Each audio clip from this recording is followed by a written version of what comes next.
Welcome back to Across the Pitch, where we serve football drama hotter than your morning coffee. It's episode 7, and let me tell you, this one's packed tighter than a Champions League final. From goals that'll make you cheer to misses that'll have you yelling at the screen, we've got it all. So, grab your snacks, settle in, and let's dive into the chaos that was this week's action.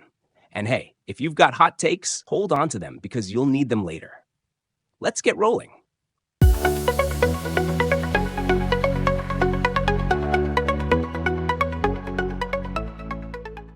All right, let's talk about this shocker. Final score, Barcelona 0, Leganés 1. Yes, you heard that right. Leganés showed up at Camp Nou, parked the bus, and somehow drove away with 3 points. Wild, right? Let's start with the early drama. 4 minutes in, and Leganés struck first. Sergio Gonzalez with a header that kissed the top right corner of the net. Credit to Oscar Rodriguez for the assist. It was a chef's kiss of a cross. Barcelona? Still looking like they were warming up. Now, here's the thing. Barcelona had chances.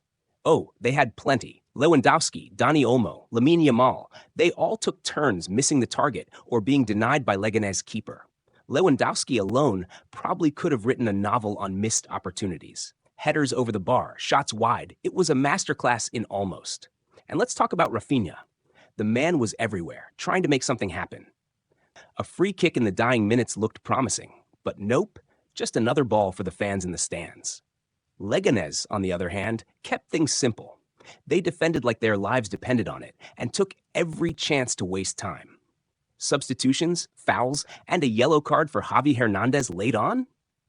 All part of the strategy, darling. And it worked. Barcelona tried to crank up the pressure with subs like Ferran Torres and Gavi, but it felt more like rearranging deck chairs on the Titanic. Leganés had the game locked down tighter than a vault. So what's the takeaway? Barcelona learned the hard way that possession without precision is just, well, cardio. And Leganés, they showed that sometimes all you need is one good header and a whole lot of grit. The result? Leganés walk away with a historic 1-0 victory. And Barcelona fans are left wondering how on earth this happened.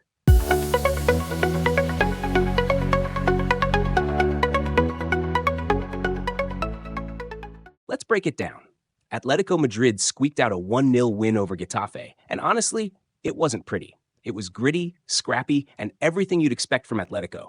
But hey, a win is a win. The lone goal? Alexander Sørloth, with a header in the 69th minute, because of course it had to be Sørloth. The man rose like a skyscraper and nodded Nahuel Molina's cross right into the bottom right corner. Getafe's defense? Frozen like a bad Wi-Fi connection. But let's not sugarcoat it. This match wasn't exactly a highlight reel. Atletico had plenty of chances, but spent most of the game flirting with the idea of scoring without ever sealing the deal. Rodrigo de Paul and Samuel Lino kept trying to make things happen, but their finishing? About as sharp as a butter knife. And Getafe? Oh, they didn't roll over. Luis Milla was out there trying his best, and their defense held strong for over an hour. Even late on, Peter Federico and Cristantis Uche had moments that could have sparked an upset, but Atletico's defense, classic Simeone style, kept things locked down. The yellow cards? They were flying out like confetti at a wedding. Koke, De Paul, Angel Correa, and a couple of Getafe players all got booked. Typical derby energy, heated, scrappy, and just a little chaotic. In the end, Atletico took the 3 points, and Getafe will be left wondering how they let this one slip. It wasn't pretty, but it's 3 points for Atletico, and that's all that matters to them. Now, whether it was entertaining? That's up for debate.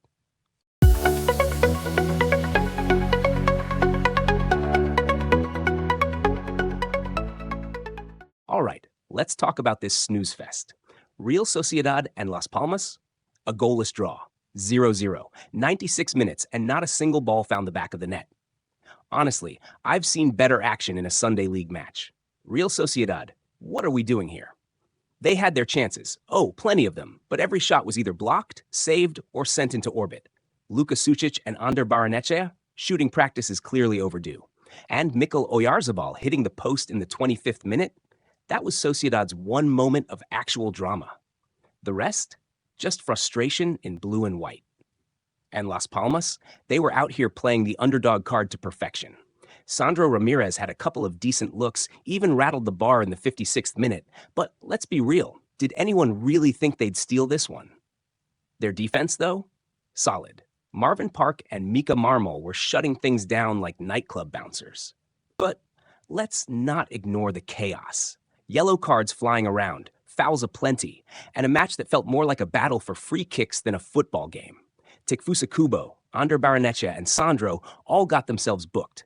It's like they were competing for who could frustrate the referee the most. In the end, Sociedad dominated possession, but forgot the whole point of the game, scoring.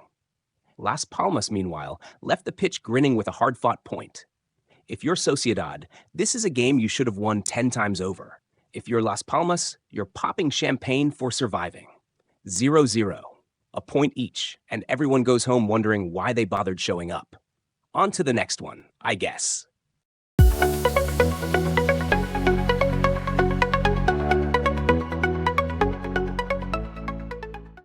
All right, folks, let's dive into this one. Villarreal 1, Real Betis 2, a match full of chaos, drama, and enough missed chances to make you scream at the TV. First, Real Betis came out swinging. Vitor Roque opened the scoring in the 32nd minute with a header so precise it looked like it was GPS guided. Assisted by Abde Ezalzouli, it was a chef's kiss of a cross. And Villarreal's defense? Standing around like they were admiring the view. Now, just when you thought Betis had this under control, Giovanni Lo Celso decided to spice things up.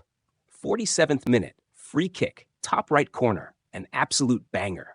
Villarreal's keeper didn't even bother diving. He was basically a spectator like the rest of us. But Villarreal wasn't about to go quietly. Alex Baena pulled one back in the 55th minute with a cool bottom right finish. The guy was on a mission, trying to drag his team back into the game. Props to him, but where was the rest of Villarreal's squad? Thierno Berry had more misses than a bad rom-com, sending headers everywhere except the net. And let's talk cards. It was raining yellows out there. Jeremy Pino, Danny Parejo, Alex Baena, and even Lo Celso. Everyone wanted a piece of the referee's book. Oh, and let's not forget Chimi Avila's straight red in the 34th minute. Betis down to 10 men for most of the match, yet Villarreal still couldn't capitalize. That's gotta sting. Betis did what they do best, grinded it out. Isco came on late to help calm things down, and their defense held strong despite Villarreal's desperate attempts to equalize. Credit to the Betis backline for standing tall and making Villarreal's attack look like a training drill. Final whistle. Betis take all 3 points, and Villarreal are left scratching their heads, wondering how they let a 10-man Betis walk away with the win. For Villarreal, it's a missed opportunity. For Betis, a masterclass in resilience. What a game!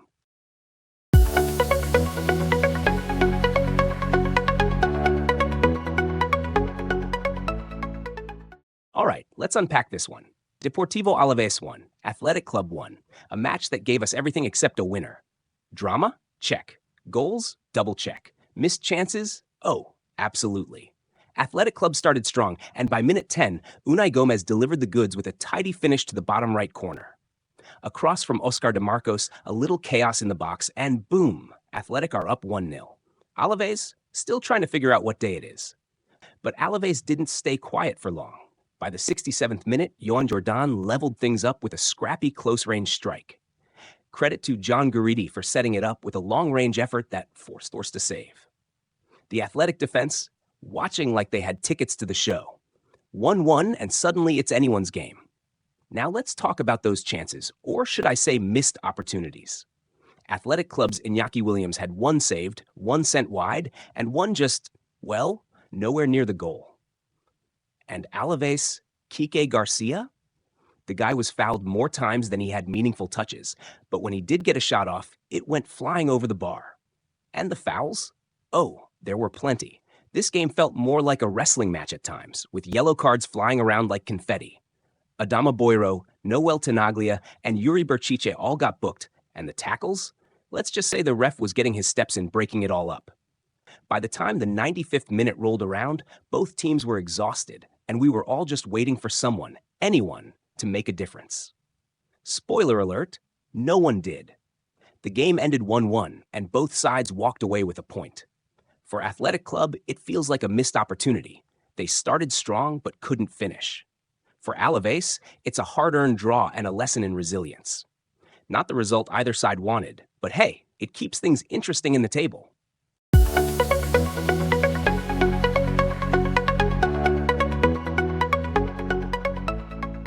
And that's a wrap for episode 7 of Across the Pitch.